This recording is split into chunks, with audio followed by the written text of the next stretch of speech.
Maluwag ang kalsada sa bahaging ito ng Santa Cruz, Maynila nang biglang nagpang-abot sa intersection ng motorsiklo at kotse. Tumila po ng rider sa lakas ng impact, humampas sa gutter ang kanyang likod. Habang ang kanyang motorsiklo muntik pang makadali ng naglalakad na bata. Agad namang nakakilos at nakatayo ang rider habang ang driver ng kotse itinabi ang kanyang sasakyan. Maya-maya pa nilapitan siya ng rider. May kumusya na sa gilid ng sasakyan. Nagtanggal pa ng helmet ang rider at saka sinira ang side mirror ng kotse. Umikot siya sa passenger side ng kotse. Sa kanyang kamay, kapansin-pansin ang hawak na baril ng rider. Tinadyakan niya ang isa pang side mirror ng kotse. Tila di pa nakontento at muling pinagsisipa ang sasakyan. Kita rin ang pananakit niya sa driver habang nasa loob ng kotse.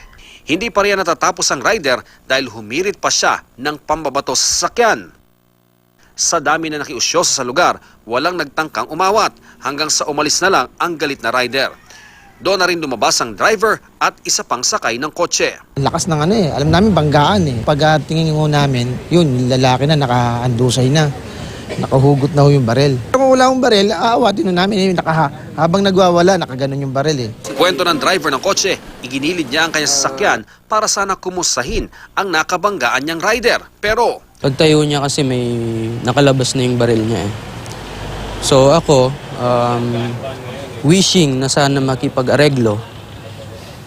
Kaya ako binuksan yung pintuan, sinipa ako sa dibdib, and sinuntok ng 2 beses sa ulo. dahil dyan, napilitan daw siyang isara ang pinto ng kanyang kotse at doon na nga ito pinagtatadyakan ng rider.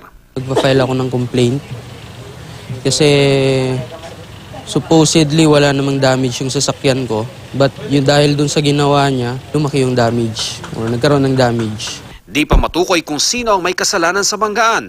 Ang stoplight kasi sa lugar, matagal na raw sira. Pinaghahanap na rin ang rider. Ian Cruz, GMA News.